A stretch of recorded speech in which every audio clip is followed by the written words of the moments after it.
Assalamualaikum warahmatullahi wabarakatuh. Kenalkan, nama saya Septianto Kurniawan STMT.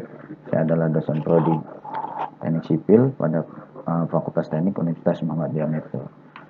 Kenalkan, saya di sini akan menyampaikan rencana pembelajaran semester pada mata kuliah ilmu ukur tanah, di mana ilmu ukur tanah itu dideskripsikan adalah ilmu geodesi yang merupakan seni dan teknologi untuk menyajikan informasi bentuk permukaan bumi, baik unsur alam maupun unsur buatan manusia. Ilmu ukur tanah untuk bidang teknik sipil meliputi bangunan gedung, jalan, jembatan, dan bangunan air. Sebagai penyedia informasi untuk perencanaan dalam pembangunan, ilmu ukur tanah membahas tentang konsep ilmu ukur tanah, jenis pengukuran, kerangka dasar vertikal dan horizontal, pengukuran titik detail, pengolahan data sifat datar, poligon, dan pengukuran menggunakan metode tachymetry, sistem koordinat, dan proyeksi peta, perhitungan luas, perhitungan cut and fill, pemetaan digital, dan sistem informasi geografik.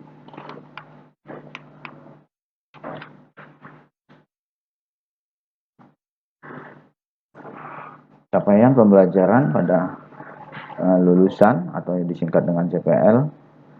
Yang pertama adalah mampu menunjukkan sikap bertakwa kepada Tuhan Yang Maha Esa.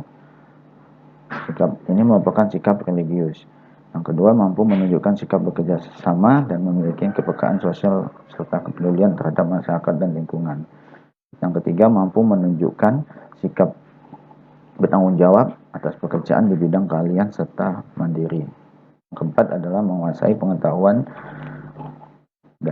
dasar dan konsep ilmu teknik sipil, meliputi ilmu matematika, fisika, mekanika rekayasa struktur, rekayasa jalan raya, dan transportasi, serta sumber daya air, manajemen konstruksi. Ini hubungannya dengan kegiatan perencanaan, pelaksanaan, dan pengawasan konstruksi serta kaitannya terhadap perumusan masalah-masalah di bidang teknik sipil dan penyelesaiannya. Yang kelima adalah tentang pengetahuan, menguasai berbagai teknik dan metode terkait pengambilan keputusan, berbagai rekayasa konstruksi, dan prosedur analisis yang digunakan atau diterapkan dalam perencanaan, pelaksanaan, dan pengawasan di bidang konstruksi atau ilmu teknik sipil yang berwawasan lingkungan. Terus yang keenam, memiliki keterampilan khusus yang mampu menerapkan konsep dan prinsip-prinsip keilmuan teknik sipil serta perkembangan keilmuannya secara berkelanjutan dengan mempertimbangkan aspek lingkungan, sosial, dan budaya. Mampu mengikuti dan mengaplikasikan perangkat lunak seperti software, engineer, dan perangkat keras di bidang teknik sipil dalam setiap proses kegiatan pembangunan. Yang kedelapan adalah mampu mengimplementasikan ilmu teknik sipil untuk mengidentifikasi dan menyelesaikan masalah-masalah rekayasa teknik sipil sesuai dengan kebutuhan masyarakat. 9 adalah memiliki keterampilan umum yang mampu menunjukkan kinerja mandiri, bermutu, dan terukur. Yang 10, mampu mengambil keputusan secara tepat dalam konteks penyelesaian masalah di bidang keahliannya berdasarkan hasil analisis informasi dan data. Yang 11, mampu melakukan proses evaluasi diri terhadap kelompok kerja yang berada di bawah tanggung jawabnya dan mampu mengolah pemberdayaan secara mandiri. Yang ke-12 adalah mampu mempublikasikan karya akademik dalam bentuk skripsi ataupun laporan tugas akhir yang diunggah dalam halaman perguruan tinggi. Selanjutnya yaitu adalah capaian pembelajaran mata kuliah atau disingkat dengan CPMK. Di sini yang pertama adalah mampu menampilkan sikap bertakwa kepada Tuhan Yang Maha Esa, sikap religius dalam bentuk implementasi nilai-nilai al-Islam dan kemuhammadiaan. Mampu menemukan teori-teori pembelajaran dan penerapannya dalam pembelajaran ilmu ukur tanah. Yang ketiga, mampu mempertimbangkan dalam merencanakan, melaksanakan, dan mengevaluasi strategi pengajaran ilmu ukur tanah yang efektif sesuai dengan kebutuhan dan karakteristik mahasiswa. Yang keempat, mampu mengaplikasikan kemampuan dalam merancang pengukuran ilmu ukur tanah yang menarik dan relevan. Yang kelima, mampu menganalisis kesulitan yang sering dihadapi mahasiswa dalam memahami konsep-konsep ilmu ukur tanah. Yang keenam, mampu menerapkan teknologi dalam pembelajaran ilmu ukur tanah untuk meningkatkan aktivitas dan partisipasi mahasiswa. Nah, dari kegiatan atau gabungan antara CPL dan CPMK dan sub CPMK itu ada 6.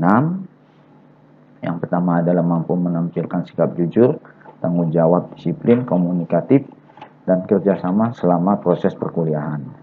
Yang kedua, mampu menerangkan perencanaan dan perhitungan ilmu ukur tanah. Yang ketiga, mampu menentukan strategi pemecahan permasalahan ilmu ukur tanah. Yang keempat, mampu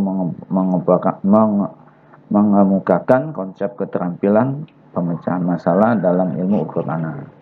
Yang kelima, mampu mengembangkan konsep pengukuran secara kreatif dan inovatif dengan tetap mengutamakan keakuratan data. Yang keenam, mampu menerapkan semua konsep dasar tahapan pengukuran ilmu ukur tanah.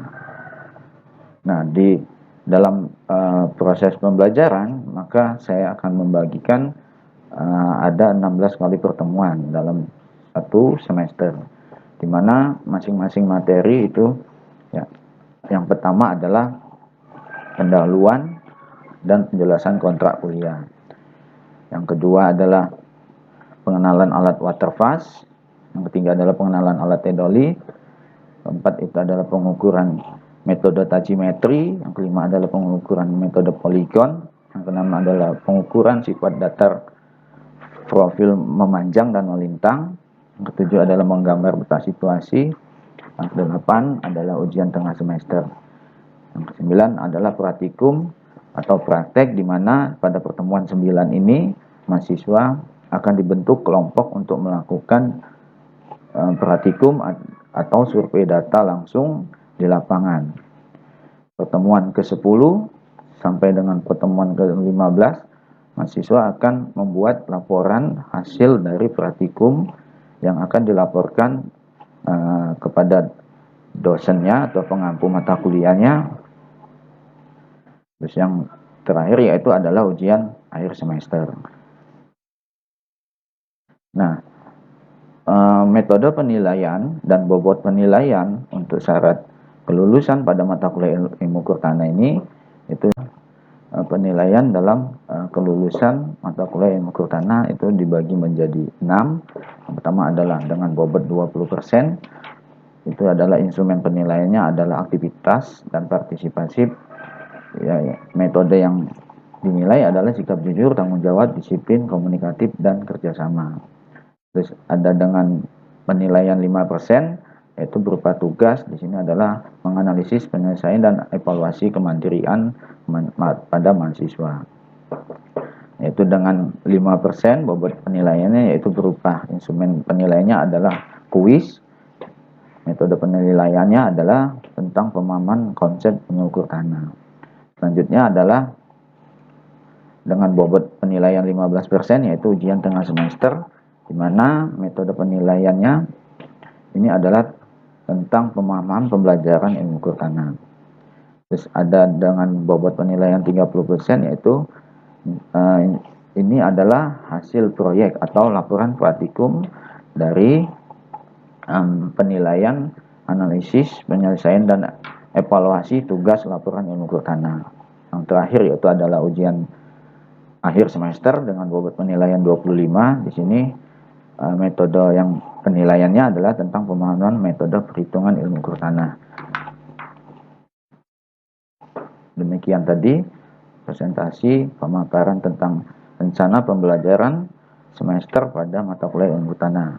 Saya akhiri, wabillahi taufiq wal hidayah. Assalamualaikum warahmatullahi wabarakatuh.